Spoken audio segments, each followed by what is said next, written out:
ሰላም ጤና ይስጥልን የተወደዳችሁ የምናለሽ መቲ ፕሮግራማችን ተከታታዮች ነው። የዛሬው የምናለሽ መቲ ፕሮግራም አሁን ተጀምሯል። ዛሬ ቀኑ አርብ ነው። በኢትዮጵያን አቆጣጠር ግንቦት 15 2017 ዓ.ም ነው። እንግዳ ቀጥታ ከአዲስ አበባ ይዤላችሁ ቀርብ ያለው እንግዳችን አቶ መላከ ካሳ ይባላሉ። አቶ መላከ ካሳ የኢህአፓ ስራ አስፈጻሚ ኮሚቴ ናቸው። በአሁን ሰዓት በተፎካካሪ ፓርቲዎች ላይ እየተደረጉ ያሉ ወከባዎች እንዳሉ እናውቃለን። ከዛም በላይ መቼም አሁን ይሄ መንግስት በምርጫ ስርዓት ነገሮችን ይቀይራል ወይም ይቀየራልም ለማለት የሚቸግር ቢሆንም ነገር ግን እነሱ ላይ የመጣባቸው ያሉትን ወከባዎች እና ምናልባትም በሀገር ጉዳይ ላይ እየተደረጉ ያሉትን ንቅናቄዎች፣ እንቅስቃሴዎች የሕክምና ባለሙያዎች፣ የመምህራን እንዲሁም የሌሎችን ጥያቄ አንድ ላይ እነዚህ ፓርቲዎች ጥያቄውን ይዘው የማይወጡበት ምክንያት ምንድን ነው የሚለውን ዛሬ እንወያያለን። መታሰቢያ ቀጸላ ነኝ፣ አብራችሁ ቆዩ።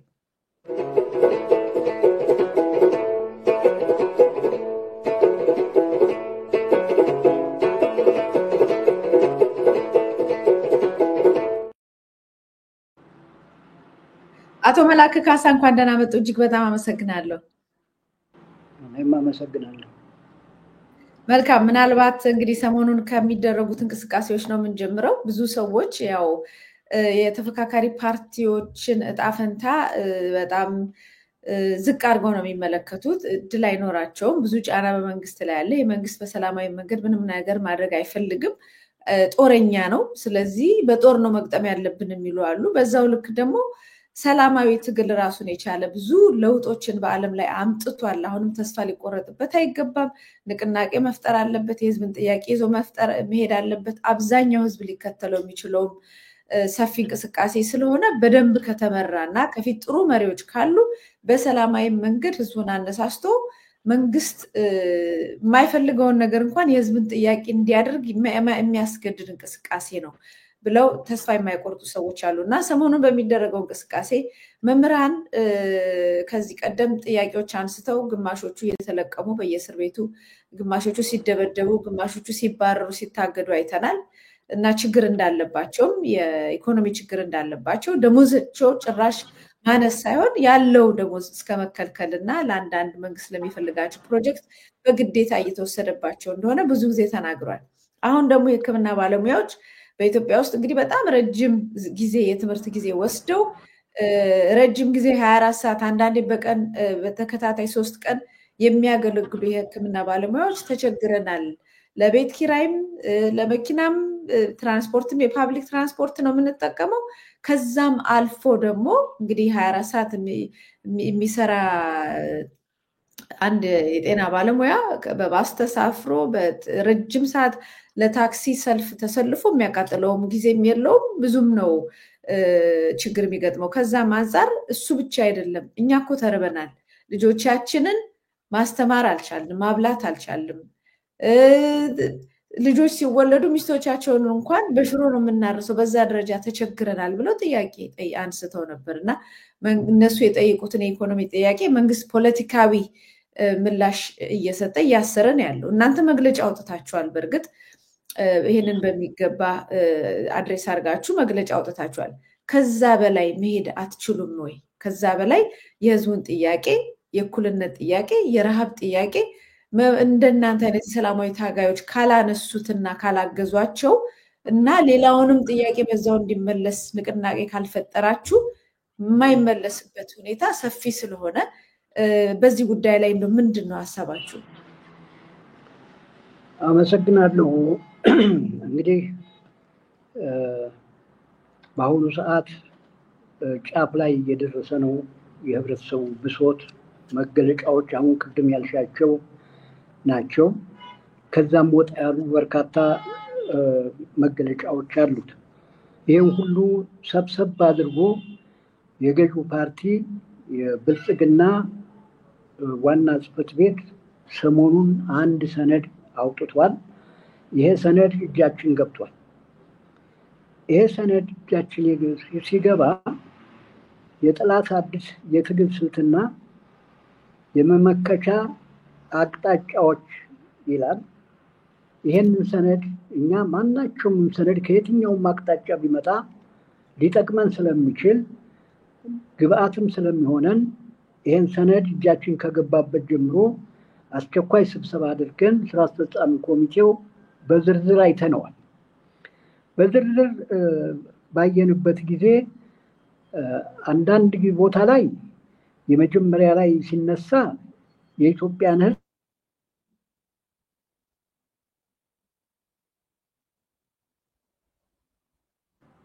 በአንድነት ይነሳል ነው። ይህንን የሩቁን የአድዋን የቅርቡን የባድመን እንደገና ኢትዮጵያን ለማፍረስ እስከ ሲኦል ድረስ መውረድ እንወርዳለን ብለው ሲነሱ ለምን ኢትዮጵያ ትፈርሳለች በሚል ከዳር እስከ ዳር ተነቃንቋል። ይህንን ማመናቸው የኢትዮጵያ ሕዝብ የአይነት ልቦና ያለው ሆነ አገር ወዳድ ሀገሪቱን ሉዓላዊነት ለማስከበር ህይወቱን የሚሰጥ መሆኑን ሰነዳቸው ላይ አሳይተዋል። የሀገር ጉዳይ እንግዲህ በዚህ ደረጃ ላይ ከሆነ ጦርነቶች፣ ግጭቶች በየጊዜው እየተመላለሱ ይመጣሉ። ሀገራችን ብዙውን ጊዜ ታሪኳ የጦርነት ታሪክ ነው። ይሄ የሆነበት ምክንያት በወቅቱ ጥያቄዎች አለመመለሳቸውን ሰነዱ ያመለክታል። ይህም ማመናቸው ጥሩ ነው፣ ስህተታቸውን እያመኑ ነው። ስለዚህ ከፖለቲካ ይዘት ያለው ነው። እንግዲህ ፖለቲካ አስተዳደር ነው። ማህበራዊ ኑሮ ሲፋለስ፣ ኢኮኖሚያዊ ኑሮ ሲፋለስ ፖለቲካ ትርጉም ይሰጣል። ይህንን ወደዛ እየሄደ ነው የሚለውን ማመን ስልጣን እስከ መጋፋት ደረጃ ድረስ ተራብኩ፣ ዳቦ እንጀራ፣ ትራንስፖርት ለልጆች ከሚል በላይ የሄደ መሆኑን ይሄ ሰነድ ያመለክታል። ፍርሃት ውስጥ መሆኑን በዚህ ያመለክተናል እና ይህንን በመልካም ጎኑ እናየዋለን። ሌላውም ህገ መንግስታዊ ስርዓቱን ለማስጠበቅ ይላል። ህገ መንግስቱ ስርዓቱ ምንድን ነው የሚለው? ሰዎች ዲሞክራሲያዊ መብት መከበር አለበት፣ ሰብአዊ መብታቸው መከበር አለበት፣ ሀሳባቸውን በስብሰባ በሰላማዊ ሰልፍ እስከ ስራ ማቆም አድማ ደረጃ ድረስ መውሰድ አለባቸው ይላል ህገ መንግስቱ። ግን ይህንን ነው ወይ የናዱት? ይህንን ነው ወይ የተቃወሙ ሲባል ሌላ ህገ መንግስት ካላቸው የተደበቀ ህገ መንግስት ካላቸው እንጂ በዚህ ህገ መንግስት ላይ የሰብአዊ መብትና የዲሞክራሲያዊ መብቶች ተቀምጠዋል። ዓለም አቀፍ ይዘት አላቸው። ይህንን ነው እየተጠቀሙ ያሉት። ስለዚህ ይህንን እንደተጣሰ ነው የሚለው ትክክል አይደለም ብለን ነው እኛ የምንለው። ህገ መንግስቱን እየጣሰ ያለው መንግስት ነው። ማሳያዎችም ሰሞኑን የጤና ባለሙያዎች ሌላ ነገር አላሉ። መርፌ እንኳን በእጃቸው አልያዙ። ምርመራ የሚያደርጉበትን ማዳመጫ የሚያደርጉበትን አንዳንዶቹ አንገታቸው ላይ የምናየው። ስለዚህ በሰላማዊ መንገድ ከግቢያቸው ሳይወጡ እበራቸው ላይ ተቀምጠው ጭንቅ ውስጥ ያሉ ህመምተኞችንም ዘወር ብለው እየተመለከቱ ባሉበት ሰዓት ላይ እነዚህን እየለቀሙ ማሰር፣ ያልታወቀ ቦታ መውሰድ በጣም የሚያሳዝን ለሰሚ በጣም ግራ የሚያጋባ ነገር እየተፈጸመ ነው ያለው። እኛ ሐኪሞችን ስናውቃቸው ከእግዚአብሔር በታች ለሰው ልጆች ትርፍ አንጀት ቢይዘው ሌላ ነገር ቢይዘው ውስጡ ደም ቢፈስ የተለያየ ነገር ከሙያቸው አንጻር ቢሆን ደራሽ እነሱ ናቸው። እነዚህን ደራሾች ሰራዊቱም የሆነ ውጊያ ላይ ቢመታ ወድቆ ቢሰበር የተለያየ ነገር ቢሆን የፖለቲካ መሪዎችም ደግሞ ምናልባት እዚህ ያለው ሐኪም አያክመንም የሚል መንፈስ ከሌላቸው በስተቀር ጉንፋን ሲይዛቸው እዚህ አካባቢ የማይታከሙ መሆናቸውን በመረጃ ደርሰንበታል። የት ነው የሚሄዱት? ዱባይ። የት ነው የሚሄዱት? ሌላ አደጋ ሀገር ውስጥ ነው የሚታከሙት። ይሄ አልታያቸው ይሆናል። ስለዚህ እነዚህን ቅን ሀሳብ ቅን ተግባር የሚያከናውኑ ሐኪሞችን አሁን እየደረሰባቸው ያለውን ሁኔታ እንመለከታለን። ሐኪሞች መድኃኒት መግዣ አጥቶ መድኃኒት መግዣማ የለኝም ወይ ዝቅ ያለ ነገር አድርግልኝ ሲላይ ከኪሱ ዳብሶ አውጥቶ ነው የሚገዛው። አሁን ግን ኪሱን ቢዳብስ ለራሱ መሳፈሪያ ለልጆቹ የሚሆን ነገርም የለም። ይሄም አሳስበዋል። በሌላ በኩል ገንዘብ ከሌለኝ ምን ማድረግ አለብኝ ብሎ እያየናቸው ምስክር የሆነ ኢትዮጵያ ሩህሩህ ሐኪሞች ራሳቸው ተንጋለው ደም አስቀድተው በነፃ ይሰጣሉ። ይህም ሁሉ የሚያደርጉ ናቸው፣ ክቡር ናቸው። እነዚህ የተማሩ ናቸው፣ ሩህሩህ ናቸው። ግልጋሎት የተቀን ነው። ቤታቸው ተኝተው እንኳን አስቸኳይ ነገር ተነስቷል፣ እንደዚህ ያለ ነገር መጥቷል፣ ከአቅም በላይ መጥቷል ሲባል ፒጃማውን እንደለበሰ ሌሊት ሳይፈራ ሲያበቃ መኪና ወዲያው አምቡላንስ ይመጣለት በዛ በድቅድቅ ጨለማ ሄዶ የሚያክም ነው። ይሄ ሁሉ ተዘንግቶ የጠየቁት ጥያቄ ምንድነው? የጠየቁት ምንበላበት ዳቦ እንጀራ ለልጆቻችን የምናበላው አጣን። አልሆነም። የቤት አከራዩን ፊት ማየት ስጋት ውስጥ ሆነብን። ደሞዛችን ትንሽ ናት፣ ዝቅተኛ ናት። አሁን እኛ ቁጭ ብለን በዳሰሳ ጥናት ስንመለከት ቢሮክራሲ ውስጥ ተቀምጦ እንዲህ ይደረግ ቢሆን ለነከሌ ይድረስ እያለ ደብዳቤ የሚመራው ሰው 20,000 30,000 ብር ሲከፈለው አንድ ብዙ ዓመት ተምሮ እዛው ኮቪድ ራሱ ላይ እየተላለፈበት ባለፈው ጊዜ ስንት ዶክተሮች ስንት እንትኑ አልፈዋል። የተለያየ በሽታ ተላላፊ ክሮኒክ የሆነ በሽታ እየተላለፈበት ያንን ሁሉ በመድፈር የሚያክመውን ሐኪም ጥያቄያችሁን አልመልስም፣ የዳቦ ሳይሆን ከጀርባችሁ ሌላ አለ ብሎ የተለመደ ነው። አሁን የተለቀቀ ነገር አይቻለሁ። የፌደራል ፖሊስ የለቀቀው ነው። ምንም በማይገናኝ ከፖለቲካ ጋር አገናኝቶ 47 ዶክተሮችን አሁን ምርመራ ላይ ነው የሚለው። የሚያሳዝን ነገር ነው። ያ እነሱ ሲቆስሉ፣ ያ እነሱ ሲታመሙ፣ ቤተሰቦቻቸው ሲቸገሩ ፈጥኖ የሚደርሰውን ሐኪም እንደገና ሌላ ምርመራ አልታወቀ ቦታ መውሰድ፣ ማሰቃየት የሚያሳዝን ነው። ስለዚህ እንደኛ ምንድነው የምንለው? ይሄን ለማያያዝ እየተሞከረ ስለሆነ ለማያያዝ እየተሞከረ ስል ምንድነው ይሄን ጥያቄ የፖለቲከኞች ነው፣ ከጀርባችሁ አሉበት የሌሉትን ለማሸማቀቅ ለማስፈራራት እየተደረገ ነው ያለው። እኛ ግን ህዝባዊ ስለሆነ ህዝባዊ ነን፣ ኢትዮጵያ ህዝባዊ አብዮታዊ ፓርቲ ብለን ስንል እኛ ያንተ ፓርቲ ነን አይደለም ያለው።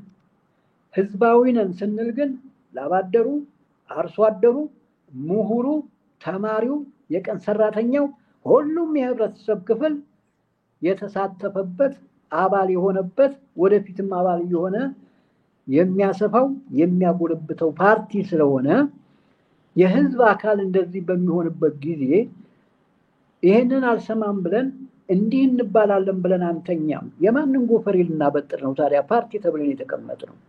ስለዚህ መግለጫ አውጥተናል። የመጀመሪያውን መግለጫ ያወጣነው እኛ ነን። ምክንያቱም ሀገር እየተቀጣጠለ ወዳልተፈለገ አቅጣጫ እየሄደ ባለበት ሰዓት ዝም ብሎ መመልከቱ ትክክል አይደለም። በዚህ ደረጃ ላይ መግለጫ አውጥተናል። ቀጣዩ እርምጃችን ምን ይሆናል? የሰላማዊ ትግል ማዕቀፎች አሉ። የነሱ ብቻ አይደለም። አሁን ሰሞኑን መምህራን በየቦታው እየተሰበሰቡ ነው። እኔ ሰሞኑን ሐዋሳ ለስራ ጉዳይ ሄጄ ነበር። እዛ በሚሄድበት ጊዜ በሙሉ መምህራን ዝግ አድርገው ተሰብስበዋል። የካድሬ ማዕት በሙሉ በየአዳራሹ እነሱ ሌላ ስራ ፈተዋል። ስጋት ነው። ሌላም ደግሞ የሚቀጥል ስጋት ሊኖር ይችላል። አዎ አንዳንድ ጊዜ ይሄ 66 ዓመተ ምህረት ተመልሶ በስንት ዓመቱ መጣ ወደሚያስብል ነው የሚሄደው።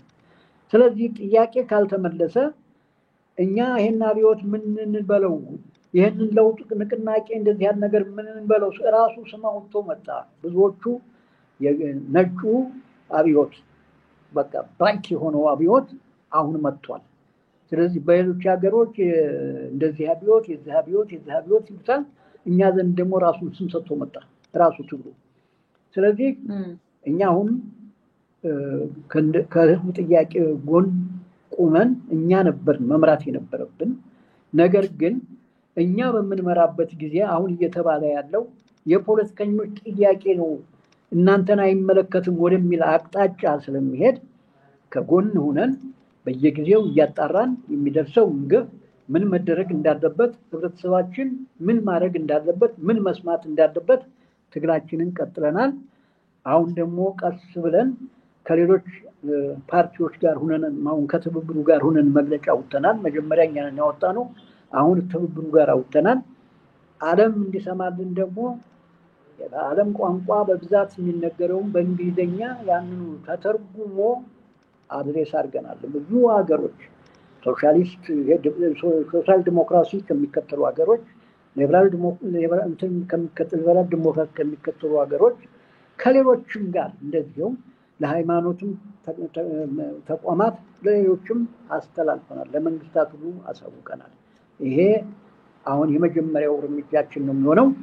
ከዚህ ቀጥሎ እየተወያየና ያለነው የትኛው የሰላማዊ ትግል ማዕቀፍ ነው አሁን መጠቀም ያለብን? ምንድነው የምናደርገው? እኛ ስንንቀሳቀስ የነሱ እንዳይዳፈንባቸው ሰላማዊ የሆነው ትግላቸው እንዳይዳፈን ጊዜ እንሰጣለን። ምክንያቱም እየተሄደ ያለውን ነገር በንቃት እያየን ወደ አንድ አቅጣጫ ጎትቶ ገደል ለማስገባት የሚደረገውን ነገር ጥንቃቄ ማድረግ መቻል አለብን። አንዱ ይሄ ነው። በሌላ በኩል ደግሞ ይሄ ሁኔታ ወደ ህዝባዊ አመጽ ወደ ፒፕል ኢንሰራክሽን እያመራ ነው ያለው። ይሄንን ዝግጅት ይጠይቃል። ሁሉ አቀፍ ማድረግ ይጠይቃል። አንድ ጊዜ ከገነፈለ ልክ ብረት ድስት ውስጥ ያለ ሽሮ ከስር እሳት ሲደረግበት በጣም ይፈላና ክዳኑን ካላነሱለት መጀመሪያ የሚያበላሸው ራሱ ነው። ድስቱ የሚያበላሸው ራሱ ነው። በራሱ ላይ ነው የሚሆነው። ይሄ ነገር ተስፋ አስቆራጭ እንዳይሆን አንድ ጊዜ ባለ የሌለ ኃይል መቼም በጡንቻ ነው የሚታሰበው። በዛ ደረጃ ላይ እርምጃ ተወስዶ ባይሆን ኑሮ ወደሚለው አቅጣጫ እንዳይሄድ ቅድመ ሁኔታዎችን እያዘጋጀን ነው፣ እየተወያየን ነው። እኛ ብቻ ሳንሆን ሌሎች ፓርቲዎችንም እንደዚህ በዚህ መልክ ሊሄዱ የሚችሉትን እያመቻቸን እያማከርን ነው። ሌላውም የህብረተሰብ ክፍል እንደዚሁ በመዋቅራችንም ከመዋቅራችን ውጭም ጓዶቻችን ይሄንን በሰከነ መንገድ እየሰራን ነው፣ ለሀገር ማሰብ ስላለብን። ምክንያቱም መልካም ምናልባት ልክ ነው፣ ተመልሰን እንመጣበታለን። አሁን ሌሎችም እንግዲህ የመምህራኑን ነገር አንስተውት ነበር። እንግዲህ ነጭ አብዮት፣ የነጭ ጋውን ለባሾች አብዮት ተብሏል። መምህራንም ያው ነጭ ጋውን ነው ለብሰው የሚያስተምሩት። ብዙ መረጃዎች ከውስጥ እየመጡ ነው ያሉት። እርስዎ እንዳሉት በደቡብ አካባቢ ሰፊ የሆነ እንቅስቃሴ አለ። አፋር አካባቢ በቀደምም እንደዚሁ ደሞዝ ከተከፈለን ራሱ ቆይቷል፣ በጣም ችግር ላይ ነን ያሉ ሰዎች አሉ። አሁን ደግሞ እዚህ በስዕል ላይ የምናሳየው ከአርባ ምንጭ የተላከ ነው። ከአርባ ምንጭ የተላኩት ሰዎች ምንድነው የሚሉት? እዚህ አርባ ምንጭ ዙሪያ ወረዳ ቆላ ሸሌ ቀበሌ የመምህራን መጠለያ ደሞዝ ተጨምሮላችኋል ብለው የቀበሌው አመራርና የወረዳው አመራር ሆነው የአንደኛ ደረጃ መምህራንን አስወጥተው መጠለያውን የፖሊስ ጣቢያ አደረጉት። ይህ አምና ሲሆን ዘንድሮ ደግሞ የሁለተኛ ደረጃ መምህራን መጠለያ አለ፣ ለሌላ አገልግሎት እናውላለን እናስወጣቸዋለን እያሉ ነው። ከቀበሌ ቤት ምንም ልዋጭ ተተኪ እንኳን ሳይደረግ ነው የሚሉት። አሁን ልከውልኛል በፎቶዎች በተወሰነ ደረጃ። ይሄ የአንደኛ ደረጃ ትምህርት ቤት የመምህራን መጠለያ የነበረ ነው። አምና መምህራን በግድ አስወጥተው ፖሊስ ጣቢያ ነው ዘንድሮ ያደረጉት የሚል ነው። እንግዲህ የሁለተኛ ደረጃ ትምህርት ቤት የመምህራን መጠለያው ግን እኛንም ሊያስወጡን ተወያይተው በዚህ ክረምት ሊያስወጡን ወስነዋል እና እባካችሁ ድምፅ ሁኑልን ነው ያሉት። እንግዲህ በየአቅጣጫው ካለችው ከትንሽ ኑሯቸውም እየተገፋ ያለበት ሁኔታ ነው ያለው። ጭራሽ በክረምት ብሏል። እንግዲህ ስደትን በክረምት አያድርገው እንደተባለ በክረምት አውጥተው ሊጥሉን ነው። መምህራን ካለባቸው የኢኮኖሚ ችግር በተጨማሪ እንደው እነዚህ አይነት ነገሮችን እንኳን እየቀሙ ወይ የቀበሌ ቤት የለ ወይ ምን የለም ውጭ ላይ የጣሉ ነው የሚል ጥያቄ ነው እንግዲህ ከአርባ ምንጭ የተላከው። ወደ እርስዎ ጥያቄ ልምጣ አቶ መላከ። ቅድም መንግስት ይህንን ጥያቄ የፖለቲካ ጥያቄ እንዳይለው ተብሎ ስለሚታሰብ ብቻ እኛ ከጎን ሆነናል ተብሏል። አንደኛ ፖለቲካን አይደለም ወይ? የኢኮኖሚ ጥያቄ ፖለቲካ ጥያቄ አይደለም ወይ? እናንተ የፖለቲካ ፓርቲ በአንድ ቦታ ላይ ስትመጡ ስትሰበሰቡ የማህበረሰቡን ችግር ለመፍታት የህብረተሰቡን እኩልነት ለማምጣት መንግስት የሚያደርገውን ጫና ጥያቄ ለማቅረብ እናንተም ጫና አድርጋችሁ ህዝብን አስተባብራችሁ መንግስት ህዝቡን እንዲሰማው ህግን እንዲያሻሽል እንዲያስተካክል የማድረግ አይደለም ወይ እንጂ መንግስት ሆን ብሎ ይሄንን ነገር ለሌላ ሰውን ለማስደንገጥ ወይም ሰውን የፖለቲካ ጥያቄ አድርጌዋለሁ ከዛ በኋላ ፖለቲካዊ ምላሽ ሰጣለሁ እሱ ደግሞ እስርና እንግልትና ድብደባ ነው ብሎ በመጣበት አንግል እናንተ መሄድ አለባችሁ ወይ የሚል ጥያቄ ነው ማነሳው። አላቸው አሁን የዶክተሮች የሐኪሞች እንቅስቃሴ አሁን በሚያርጉበት ሰዓት ላይ እኛ ገንፍለን ከምንወጣ ወይም አስከትለን ከምንወጣና ጥያቄያችሁ የጋራ ጥያቄ ነው ብለን ወደ የነሱን የያዙትን ትክክለኛ የሰላማዊ ትግልን ማደፍረስ ወይም ደግሞ ለገዢው መንግስት ፓርቲ ጠቀሜታ እንዳይውል በጥንቃቄ እየተከታተል በጥንቃቄ እርምጃዎችን እየወሰድን ነው። አሁንም ቀጣይ የምንወስዳቸው ሀገር አቀፍ የሆኑ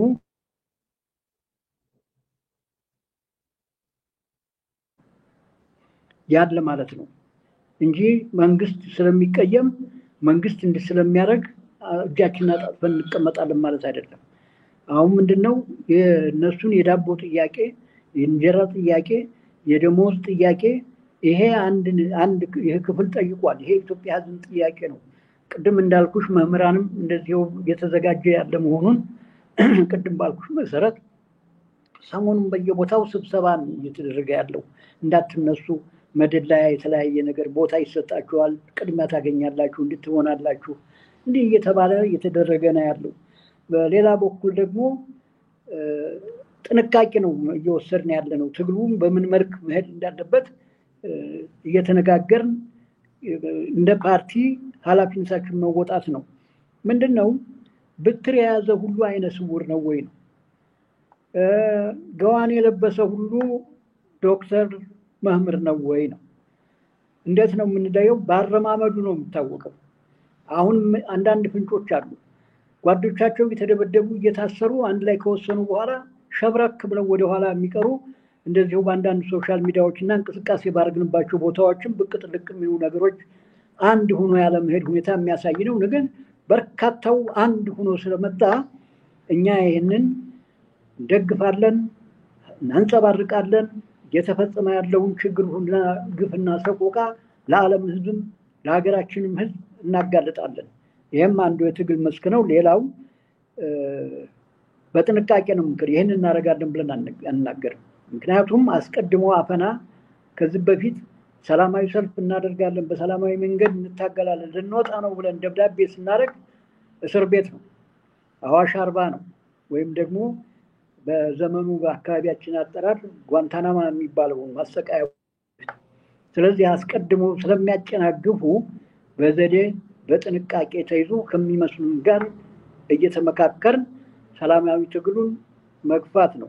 ይሄ የሚያሳየን ሰላማዊ ትግል ከትጥቅ ትግል የባሰ አስጨናቂ ወጥሮ የሚይዝ መሆኑን ይሄው እያየነው ነው። አሁን የትጥቅ ትግሉ አይደለም የደሃ ልጅ ሄዶ ይዋጋል ይሞታል፣ ሌሎቹ ለመዝናኛ የተለያየ ሀገር ይሄዳሉ ወይም እዚህ በሰራዊት ተጠብቀው ቁጭ ብለው ይንደላቀቃሉ። ነገር ግን ሰላማዊ ትግሉ እበር እየደረሰ ነው፣ እቤታቸውም እየደረሰ ነው፣ ጎረቤትም እየደረሰ ነው። አስጨናቂ ሁኔታ መሆኑን ይህን ስላየን ይህን ሰላማዊ ትግል ግቡን እንዲመታ በምን መልክ መሄድ አለብን፣ መክሸፍ የሌለበት መሆኑን መጠንከር ያለበት ለውጤት መብቃት ያለበት መሆኑን አጠንክረን እየሰራን ስለሆነ በዛ ቢያዝ ጥሩ ነው። አዎ አይ እኔማ እንግዲህ አሁን ጥያቄው መጀመሪያም ጥያቄ መጠየቅ ያለበት እንደዚህ የሰብአዊ መብት ተሟጋቾች እና ተፎካካሪ ፓርቲዎች ናቸው። እነዚህ ጉዳዮች ጥያቄውን ይዘው መውጣት የነበረባቸው እንደሱ ደግሞ ካልወጡ የመምህራን በየጊዜው ሲቸገሩ ሰው ከአካባቢው ሲፈናቀል እንደዚሁም ሐኪሞች የጤና ባለሙያዎች የመንግስቱ ሰራተኛ የኑሮ ጫና በጣም አግብጦት ሲቸገር ይሄን ጥያቄ ኃላፊነት ወስዶ መጠየቅ የነበረበት መጀመሪያውንም ተፎካካሪ ትክክል ነው። ያን ባለማድረጉ ራሱ ሰራተኛው አድማ መጥቷል። አሁን ደግሞ ሰራተኛው አድማ ከመጣ እንግዲህ ብረት በጋለበት ነው የሚባል ነገር አለና ይሄን ጥያቄ እነሱ ደግሞ ጥያቄ ጠይነ ሰላማዊ ናቸው፣ እናንተም ሰላማዊ ታጋዮች ናቸው። ትክክል ነው። አሁን ከዚህ በፊት እኮ እንዳጠቃላይ በሀገሪቱ ውስጥ የዲሞክራሲ ምህዳሩ መጥበቡን፣ ግፉ፣ ጭቆናው፣ መሰደዱ፣ መገረፉ፣ መገደሉ እነዚህን ሁሉ ነገሮች ስቃውን በደንብ አድርገን ይሄንንም ደግሞ የኑሮ ውድነቱን በተመለከተ በተደጋጋሚ መግለጫ አውጥተናል። መንግስቱን ጎትጉተናል። ኮስሞቲክ ለሆነ ለተብለጨለጨ ነገር ከሚውል ወይም ደግሞ ረጅም ጊዜ እቅድ ለሌለው እንደ ይሄ ጫካ ቤተ መንግስት እንደሚባለው በአሁኑ ሰዓት ግን አለወቅቱና አለጊዜው የኮሪደር ልማት እየተባለ ሰው እየረገፈ እየሞተ በረሃብ እየተሰቃየ ሁሉ ነገር ቀጥሎ በሚችልበት ጊዜ ቅደም ተከተል ልማት አንጠላም፣ ቅደም ተከተሉ ግን መጠበቅ መቻል አለበት ብለን በተደጋጋሚ ጮኸናል። ይቅርታ እንደ አቶ መላከ ትንሽ ወደኋላ ፊቶት እንደዛ ይሆን እና በርካታ ጊዜ ይህንን ነገር አሰምተናል። ግፉን በቢሮአችን ደረጃ ለተሰደዱ፣ ለሞቱ፣ ለተሰቃዩ ማድረግ የሚገባንን ነገር ሁሉ አድርገናል። ይህንንም የኑሮ ውድነቱን ደግሞ በጣም ዘርዘር ባለ ጉዳይ የገበያ ጥናት አድርገን ህብረተሰቡ ከምን ደረጃ ላይ ነው የደረሰው የሚለው ሁሉ አድርገናል። አሁን እየገፋ መጣ ያልነው ነገር ወደ እውነታው መጣ። ከፍ ካለው ህዝብን የሚያገናኝ አሁን ይሄ የዚህ ክልል አይደለም። እንግዲህ እናንተ ሁላችሁም እንዳያችሁት እኛ እንዲህ የሚያስተሳስር አንድ አይነት ጥያቄ ይዞ የሚነሳ ህብረተሰብ ክፍል ሲነሳ አሁን ስናይ ይሄ በጣም እኛንም የሚያበረታታ የሀገሪቱንም የህዝባችንም አንድነት የሚያስጠብቅ ነው። ዛሬ ኦሮሚያ አካባቢ ይሄ በከፍተኛ ደረጃ ደቡብ፣ አማራም፣ ትግራይም በሁሉም በሀገሪቱ ውስጥ ባሉ ከተሞችና ክልሎች ሁሉ ይሄ ነገር ተነስቷል።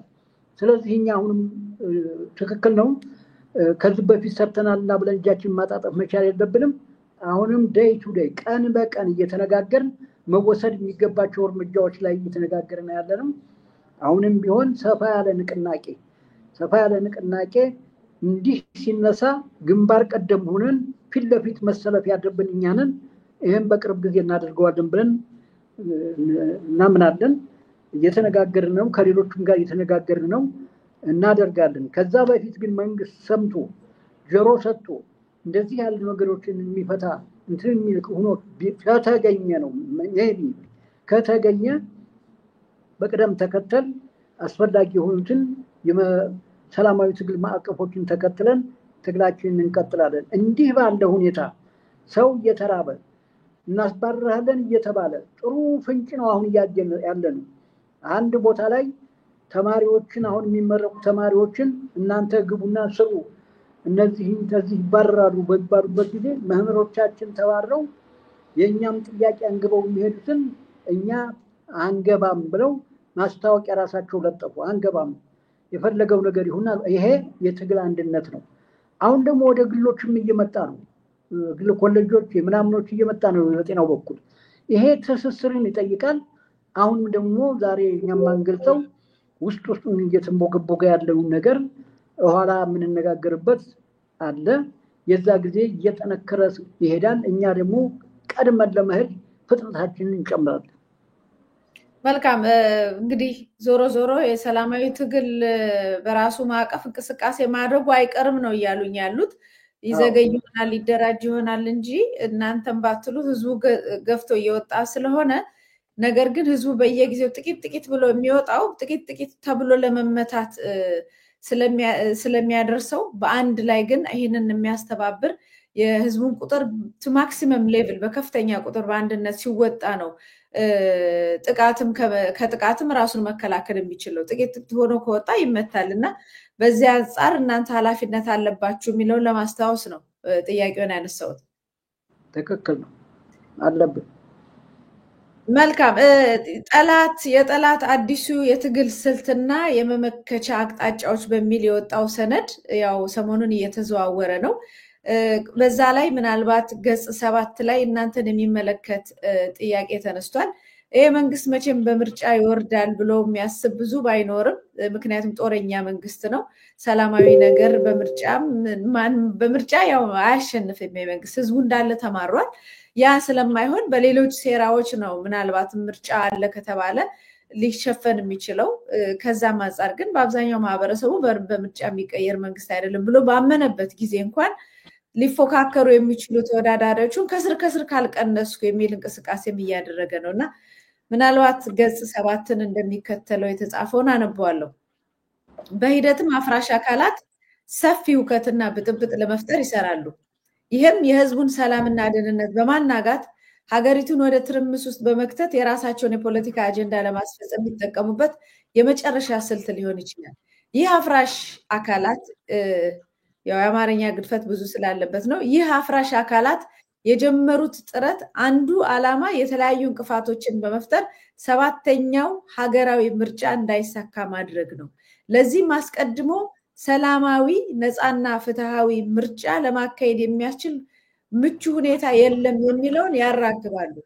ከዚህ ጋር በተያያዘ አንዳንዶች ከወዲሁ እንቅስቃሴ መጀመራቸውን የሚያሳየው በቅርቡ እናት ፓርቲ፣ መያድ፣ ኢሃፓና ጊዮናዊ ንቅናቄ ፓርቲ በጋራ መንግስት ለመጪው ምርጫ ሰላማዊ የውድድር ሜዳ እንዲፈጥር በሚል ያወጡት መግለጫ አንዱ ማሳያ ነው። በቀጣዩም የምርመራውን ሂደት በማወክና ውጤቱን ጥያቄ ውስጥ በመክተት የራሳቸውን የፖለቲካ ዓላማ ለማሳካት ሰፊ ጥረት ማድረጋቸው አይቀርም ይልና በሌላ በኩል አፍራሽ አካላት ዓለም አቀፍ ትኩረትን በመሳብና የውጭ ተጽዕኖ በመፍጠር የራሳቸውን አጀንዳ ለማራመድ ይጥራሉ። ይህም የውጭ ሀገራትን ዓለም አቀፍ ተቋማትን በሀገሪቱ የፖለቲካ ጉዳዮች ላይ ጣልቃ እንዲገቡ በመገፋፋት የራሳቸውን ጥቅም ለማስጠበቅ የሚደረግ ጥረት ነው።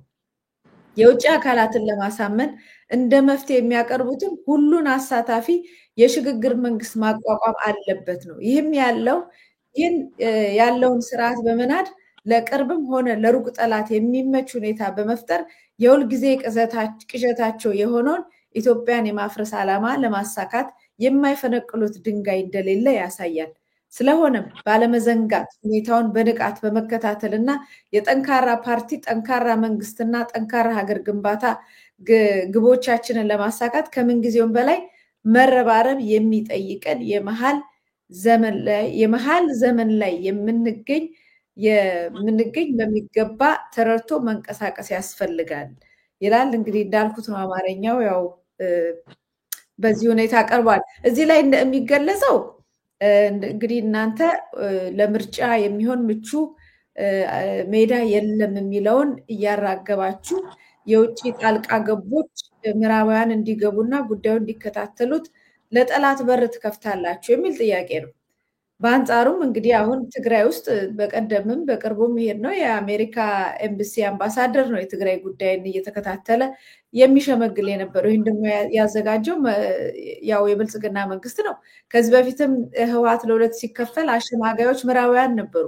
በዚህ ሁኔታ እየወጡ እየገቡ እንደልባቸው በሚሰሩበት ሀገር ላይ እናንተ እዚህ ሀገር ላይ የሚደረግብንን ጫና ምርጫውንም ለማስኬድ መንግስት ጫና እየፈጠረብን ነው፣ ይህንን እያደረገ ነው ብላችሁ ለሌላ መንግስታት ለውጭ መንግስታት የምታረጉትን ዘገባ እንዴት ተደርጎ ነው መንግስት ጨዋ እናንተ ወንጀለኛ ተብላችሁ ልትጠሩበት የቻላችሁት? በዚህም ሂደት ፖለቲካ ፓርቲዎችን የማፍረስ እንቅስቃሴ እንዳለ ሰምተናል። እስቲ ጥቂቱን አካፍሉን።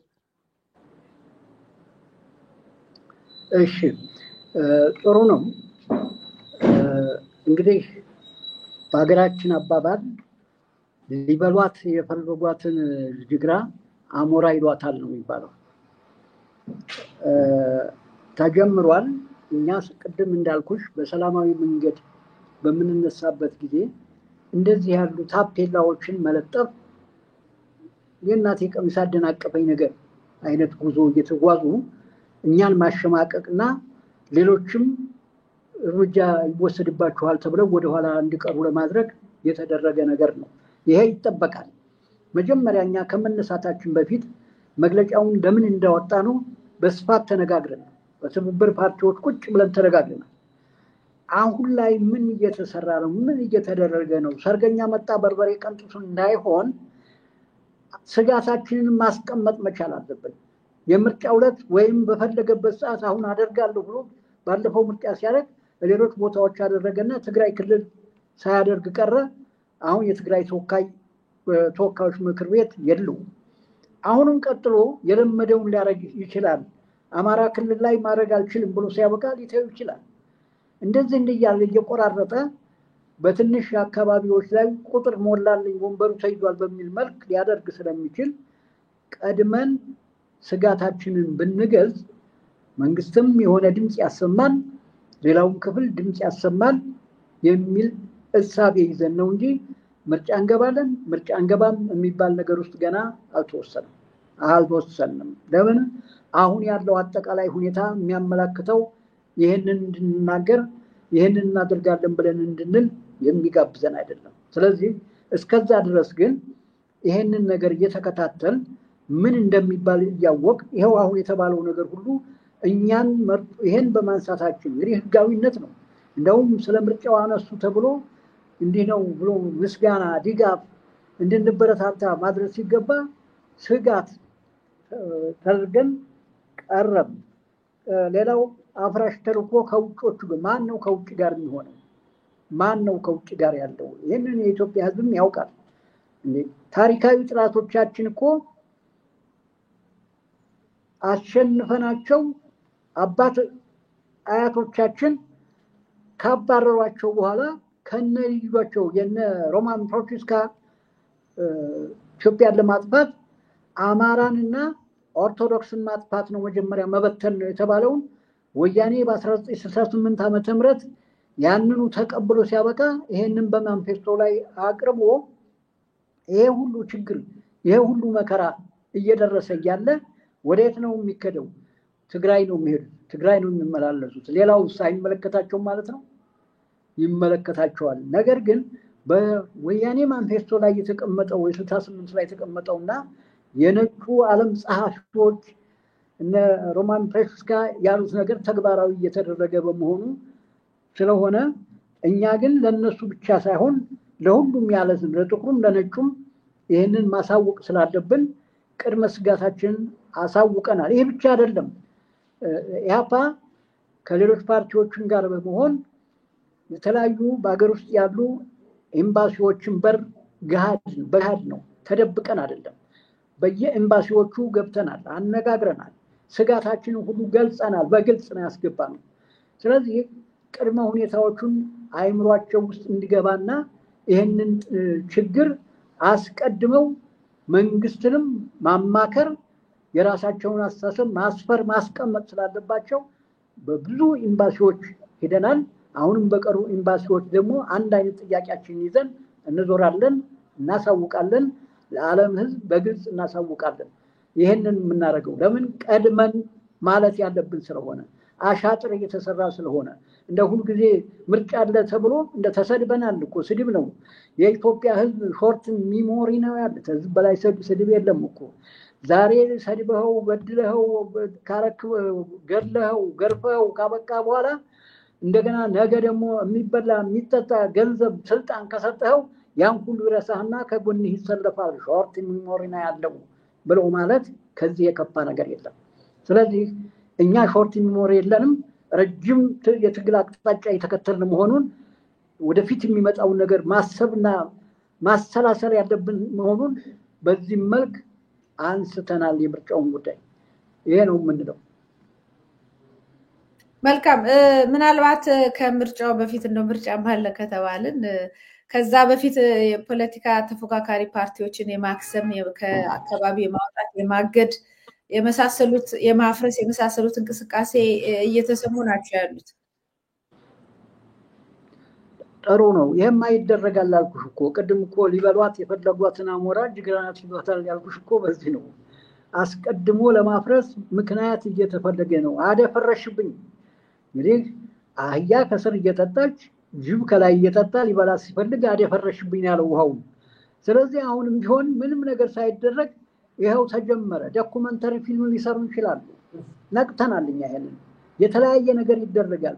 እነዚህ ቆርጦ ቀጥል በሆኑ ጋዜጠኞች ወይም ደግሞ ዩቲዩበሮች ወይም ደግሞ የጅል መጃጃያው ቲክቶከሮች የማይሆን ነገር ተጠያቂነት በሌለው እያነሱ የሚሉትን ሁሉ እየተከታተለ ነው። ወደየት እየሄደ ዘፈን ዳርዳሩ ስክስታ የሚባለው ይሄን ለማድረግ እንደሚቀጥሉ ነው። እንግዲህ አጀንዳን እንድንቀይር የሚፈልጉ ከሆነ እስከ መጨረሻው እንታገላለን፣ አጀንዳ እናስቀይራችኋለን ብለው ካሉ የዛ ጊዜ እናየዋለን። መልካም። ምንም ቅድም ያነሳው ጥያቄ ነበረ።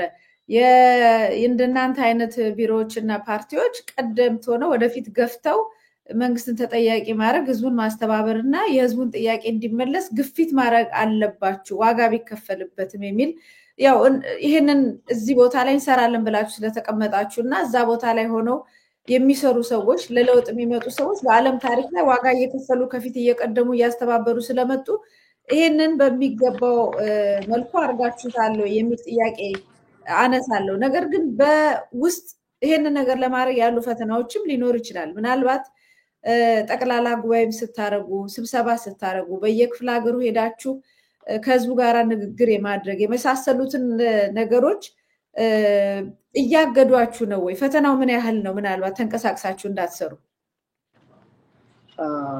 እንግዲህ የሌሎች ፓርቲዎች ጋር በተመለከተ ኢህአፓ በህብረት ትግል ያምናል። ከዚህ በፊት ሰፋፊ መዋቅሮች ወይም ደግሞ እንደ ሸንጎ እንደ ሌሎች አማራጭ ኃይሎች የተለያዩ ነገሮች ውስጥ ግንባር ቀደም ሆኖ ሲያስተባብር ቆይቷል። አሁንም ደግሞ ሌሎችን ፓርቲዎች ወደኛ አብረን 4 ሆነናል። አሁንም ሌሎቹን ደግሞ እየተጠያየቅን እነሱም እየጠየቁ ነው ያሉት። እነሱንም በቅርብ እናመጣለን፣ አንድ ላይ እንሆናለን፣ ክንዳችን እናፈረጥማለን ብለን እናስባለን። ነገር ግን ኢትዮጵያ ውስጥ ያሉ ፓርቲዎች በ3 ይመደባሉ።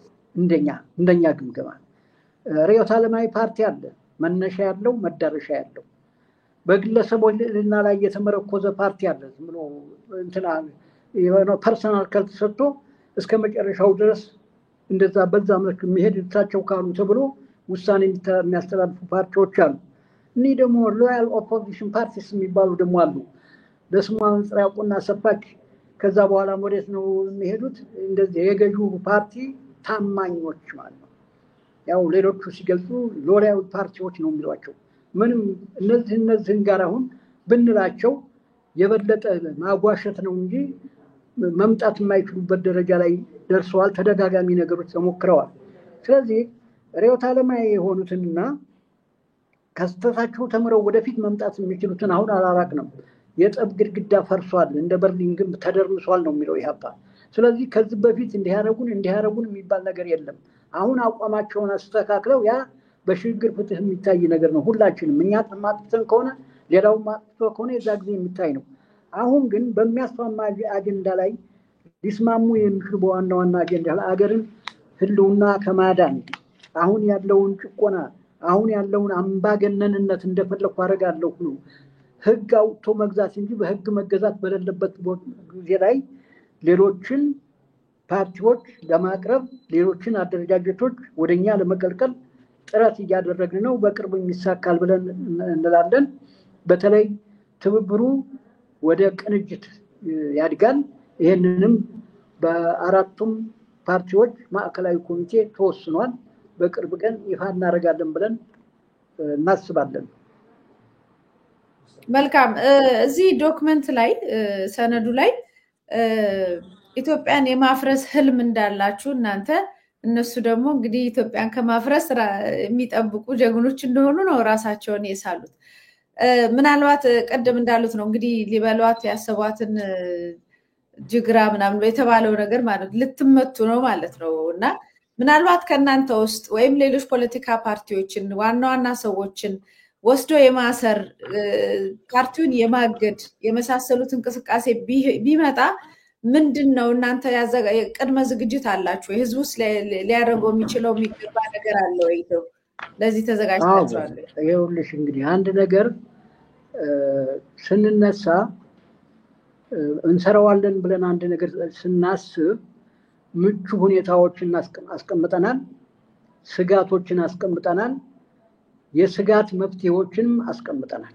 ይሄ እንደሚሆን እናውቃለን። ወደ ትግሉ ሲንገባ በተለይ ኢህአፓ እንደዚህ በቀላሉ አይደለም የምንሄደው። ሞት እንዳለ፣ መገደል፣ መገረፍ እንዳለ፣ የተለያዩ ነገሮች ሊደረግብን እንደሚሆን ቀድመን ጠንቅቀን ነው ሜዳው የተመቸ ነው ብለን የዋህ ጉዞ አንሄድም።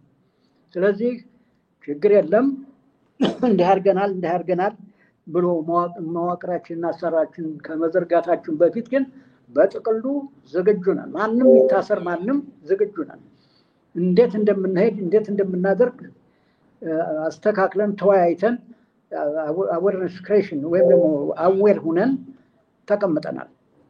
ከታች እስከ ላይ መዋቅራችን ይሄን ያውቃል።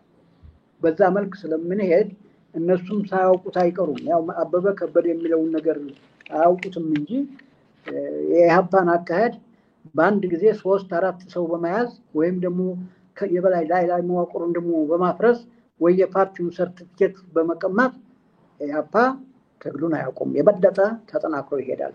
አቅጣጫ እንዳያስቱን ግን ስጋት አለ። ምናልባት አሁን ብልጽግና መንግስት ራሱ ወዳድሮ ራሱን በራሱ መርጦ ሌላ 5 ዓመት በራሱ ላይ ያው እንግዲህ ዘላለም የሚቆዩ ነው የሚመስሉት እንደ ሁኔታቸውና እንደ ስራቸው ደግሞ ስራቸው ራሱ የሚጠላቸው ነው የሚመስሉት። ሆኖም ግን ሌላ 5 ዓመት በራሳቸው በጉልበት ቢጨምሩ መረጥን ብለው እርስ በርስ ተመራርጠው ቢጨምሩ የኢትዮጵያ ጉዳይ እንዴት ነው የሚሆነው? እናንተ ናችሁ አፍራሽ የተባላችሁት። እነሱስ ኢትዮጵያን ይገነባሉ ወይስ ምንድነው የሚያደርጓት? ይበሉ እነሱም ይላሉ እኛም እንላለን። እንግዲህ የኢትዮጵያ ህዝብ ነው ዳኛው። የኛ ዳሰሳ ጥናት አድርገናል። 14 ሚሊዮን አባል አለን ብለው ሲሉ በመዋቅራችን አማካይነት አባል ማን ነው፣ እንዴት ነው የተመለመለው፣ ምን እየሰራ ነው የሚል እነሱም እኛን እንደሚከታተሉ እኛም ተከታትናቸዋል። እንዴት እንደሆነ ባለፈው ጊዜ የቀኝ ጅብ ወያኔ ኢህአዴግ ሲኩራራ ነበር። የቀኝ ጅብ ሲባል የሰው ልጅ እንደ ጅብ ናውጣ ሲባል ከያዳራሹ አመራሩ በገዛ እጁን ወደ ላይ እየሰቀለ እንደምርኮኛ ሲወጣ አይተነዋል። አንተ የቀኝ ጅብ አይደለህም እኔ ነኝ የመረጥኩ ያላቸው አባል የለም። ይሄም አንድ ማረጋገጫችን ነው።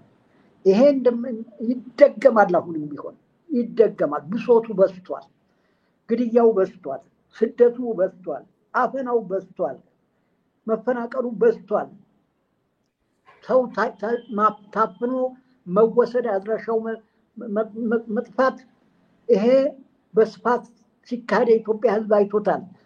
ፍርድ ቤት ፈርዶ ከእስር ቤት ይለቀቅ ሲል በር ላይ ጠብቀው ወደማይታወቅ ቦታ ወስደው የሚሉትን ባንሰማም የሆነ ነገር ብለው አሰንብተው ይለቀቃል። ህግ እየተጣሰ ነው።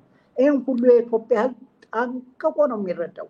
በተለይ አሁን ባለው ንቅናቄ እንዴት የኛ ሐኪሞች መሆኑ ምን እየተደረገ ነው የሚል ነገር በስፋት ውስጥ ለውስጥ ሲነጋገር ፓርቲያችን ባለው መዋቅር እየተከታተለ እየገመገመ ወቅታዊ ሁኔታውና እንደኛ እንዳልሽው ያረጉ ሊሞክሩ ይቻላል እንዴ ምንድነው ቅንቡርስ ትሄጃለሽ ብሏት ጎንደር ትደርሻለሽ ያላል ልብማ። የኛም ከእንግዲህ ወዲያ እስካሁን ድረስ ስንዘናጋ ወርቃማ ድሮች አምልጠውናል። 1966 ዓመተ ምህረት ስንንቀረፈፍ ከኢትዮጵያ ተማሪዎች እንቅስቃሴ ቀደም ብለን ጀምረን ብንገፋ ኑሮ ወታደሩ ከእጃችን ላይ ፈልቅቆ ወይም ደግሞ አቀብለኑ አይወስድም ነበር። 1983 ዓመተ ምህረት ስንንደፋደፍ ከደደቢት የመጣ ያንንም እድላችንን አኮላሸው። በ1997 ዓመተ ምህረት መልካም አጋጣሚ ተፈጥሮ በጥሩ ሁኔታ የኢትዮጵያ ህዝብ አዲስ አበባ ሙሉ በሙሉ አሸንፏል ከሆነ በኋላ በአያያዝ በአመራር ጥበብ ስተት ዛሬ ቤተመንግስት ገብተው አመራር ነን ብለው መቀመጣቸው ላይቀር የዛ ጊዜ ግን ይሄን ይዘው ቢሆን ኑሮ የተወሰነ ነገር ይመጣ ነበር። ወርቃማ ድል አምልጦናል። 2010 ዓመተ ምህረትም ከወያኔ ኢህአዴግ ተሸልቅቆ የወጣው ብልጽግና እንግዲህ ይገባሻል ተሸልቅቆ ነው የወጣው ሌላ ቆዳ ቀይሮ ነው የወጣው እንጂ ያው ነው ስለዚህ እሱን ከጃችን ላይ እሽሩሩ ብሎ ሲያበቃ እኛ የምንፈልገውን ቃል ተናግሮ አሁን ያለበት ደረጃ ላይ ደርሰናል ነገስ ይሄን እያወቅን ዘላለም እድሜ ልካችንን ተቀማን እያልን እንደገና ከምርጫ በኋላ ቅስቀሳ ማድረግ የለብንም አሁኑኑ ፈርጠም አድርገን መዋቅራችንን ከሌሎችም ጋር ተባብረን የድምጽ ሽሚያ እንዳይኖር አድርገን ምርጫም ካለ ምናልባት ካለ ምህዳሩ ከሰፋ አስገዳጅ ሁኔታዎችም ከተፈጠሩ ለውጥ ዳይናሚክ ስለሆነ እንዲህ ነው ብሎ አንድ ውሳኔ መወሰን አይቻልም የሚሆን ከሆነ ዝግጅታችን አካሄዳችን ትብብራችን ቅንጅታችን ከፍ ያለ ስለሆነ እርግጠኛ ነኝ አሁን ባለው የህብረተሰቡ ሁኔታ ድሮን በላው ላይ ያስካካ የጦር መሳሪያ ትሪት እየታየበት እንደተፈለገ የፈለገውን ነገር እየሆነ የሰው ወጥቶ መግባት ባቃተበት መንግስት አለ በመንልበት ሀገር እየታገተ ይሄን ያህል ሚሊዮን ብር አንጣ እየተባለ ስቃይ ካላመጣ በሚገደልበት የተገደሉ ሰዎች ማን ገደላቸው ስል እናጣራለን መልስ ሆኖ ባለበት ሀገር እኛ እንግዲህ የኢትዮጵያ ህዝብ ምርጫውን ያውቃል አሁንም ሰቆቃው መደብደቡ መገደሉ መሰደዱ ይጠቅመኛል ብሎ ካለ እኛ ማስረዳት ነው ምርጫው የህዝብ ነው መልካም እንግዲህ ፕሮግራማችንን እየፈጸምን ያለ ነው ብዙ መድረክ ምርጫ ማለም ከተባለ ምንም እንቅስቃሴ ሲደረግም ምንም ያቀዳችሁት ነገር ካለ ብዙ መድረክ እንደማታገኙ በተለይ በኢትዮጵያ ውስጥ ባሉት ሚዲያዎች ወይም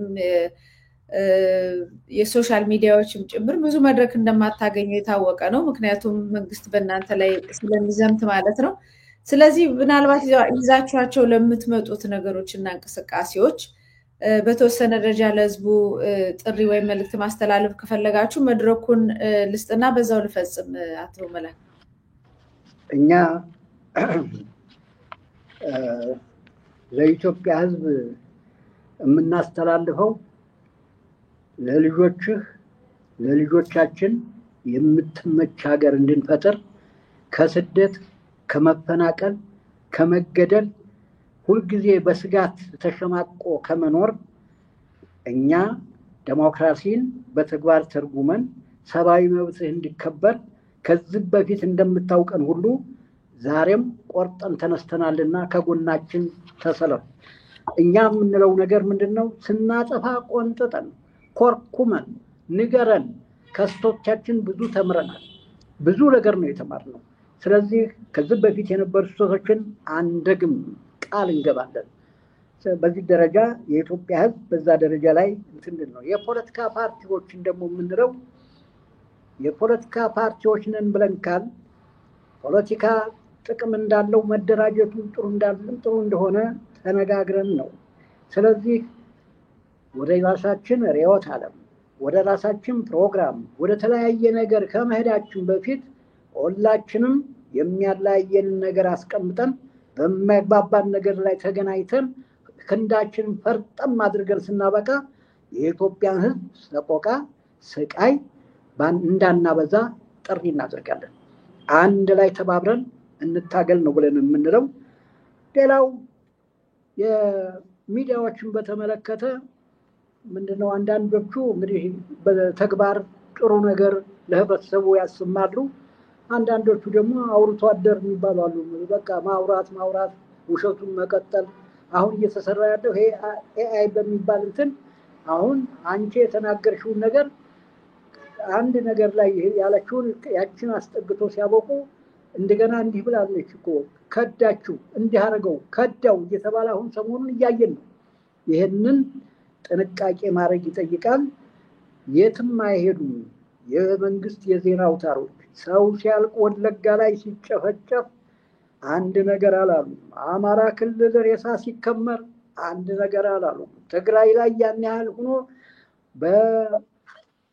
በማስሚድ በእንትን በኳስ ሜዳ ላይ 4-6 ልካ የሞተባችሁ አዳምጡ ሲባል የ6 ልጆች ሞት ሲበሰራት ከው ብላ ያቀረች ያላለቀሰች እናት አንድም ነገር አልተዘገበም። አሁንም ቢሆን ያለው ሰው ሲታገት እዚህ አጠገባችን ከጎጃም ወይም ከአማራው ክልል ወደ አዲስ አበባ ሲገባ በየጊዜው ታፍኖ ሲሄድ ሌላ ሰለጠነ ሀገር ቢሆን አንድ ሰው ሲያዝ ይሄ ነው ይላል መንግስት። የኛ ግን አብሮ ያለ ነው የሚመስለን። ምክንያቱም ትንፍሽ አይልም። ይሄን እንግዲህ ማየቱ ጠቃሚ ነው። የፖለቲካ ፓርቲዎች ህዝባችንም ከጎናችን እንደሆኑ የማያግባባን ነገር ካለ በሐሳብ የበላይነት እንድንተማመን እንጠይቃለን። መንግስትንም መንግስት ሆይ የተሰጠህን ስነ ባህሪ የመንግስት ስነ ባህሪ ተላበስ፣ እልከኝነትህን አቁም፣ ዱቄት አደረኩት አቦነንኩት ስቁን አስፈታሁት የሚለው ነገር ሁሉ አይሆንም። የኢትዮጵያ ህዝብ ባህል አላወቃችሁም። እኛ ምንድነው የምንለው? ሆደ ሰፊ ሁኑ ሁላችሁም፣ እናንተም ለሀገር እኛም ለሀገር የምንለፋ ከሆነ በኢትዮጵያ ህዝብ ሰቆቃ አስወግደን ከልመና እንውጣ። ላሳ የሚደፋስ እንደ ፈላጊ ያላመረስነውን አመረስን ብለን ስናምን ማስመሰል በብልጭ ነገር እያመን አገራችንን ህዝባችንን ባንሸውድ ጥሩ ነው። ሊቢያን ማየት እንችላለን። ምሳሌ ሊቢያ ያውም ስራ ለሌለው ስራ ሰጥቶ መኪና ለሌለው መኪና ገዝቶ የሚያኖርን መንግስት የለም የጎደለህ አለ ብለው ሲነሱ ሊቢያ ተብለጭልጫ ነበር። ሊቢያ አምሮባት ነበር። አይሆንም ያለው መንግስትም ጠፋ፣ ሊቢያም ከነብልጭልጫ ጠፋች። ሰዎችም እኛ ድረስ መጥተው ሲያበቁ ወረቀት ጽፈው እንድናነብላቸው እያደረጉ የቋንቋ ችግር ቢኖርባቸውም ልመና ውስጥ ገብተዋል። እኛ ግን መሄጃ የለንም። ሱዳን አንሄድም፣ ብስቅልቅሉ ወጥቷል። ሶማሊያ አንሄድም፣ ራሷ ስደተኛ ናት። ኤርትራ አንሄድም፣ የራሷም ሰዎች እየሾለኩ እየሄዱ ናቸው። የቡቲያን የኛን ተስፋ አድርጋ ትኖራለች እንጂ ወደ እሷ የሚከላ አንድ ቀን የሚታደር አሁንም እያስወጣች እያነቀች እየሄደች ነው፣ እየጣለች ነው። ስለዚህ የኢትዮጵያ ህዝብ መሄጃ የለም። እዚህው ችግራችንን እንድንፈታ ከጎናችን ቁም።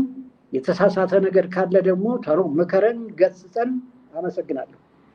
መልካም፣ እኔም አመሰግናለሁ። እንግዲህ እና እርስዎ ይሄንን ሁሉ ጥያቄ ለህዝብ እንዳደረሱ እኔም ደግሞ የህዝቡን ችግርና መከራ እንግልቱን፣ የኑሮ ውድነቱን፣ ለቅሶውን፣ የሚፈሰውን ደም ሁሉ ጥያቄውን ይዛችሁ ወደ አስፈላጊውን እርምጃ አስፈላጊውን ንቅናቄ ታደርጋላችሁ ብለን ተስፋ እናደርጋለን። አቶ መላክ ካሳ የኢሃፓ ስራ አስፈጻሚ ኮሚቴ አባል ስለነበሩት ቆይታ ስለሰጡኝ ምላሽ ሁሉ እጅግ በጣም አመሰግናለሁ። እኔም አመሰግናለሁ። ተመልካቾቻችንና አድማጮቻችን ስትከታተሉት የቆያችሁት የዛሬውን የምናልሽበት ፕሮግራማችን ነው።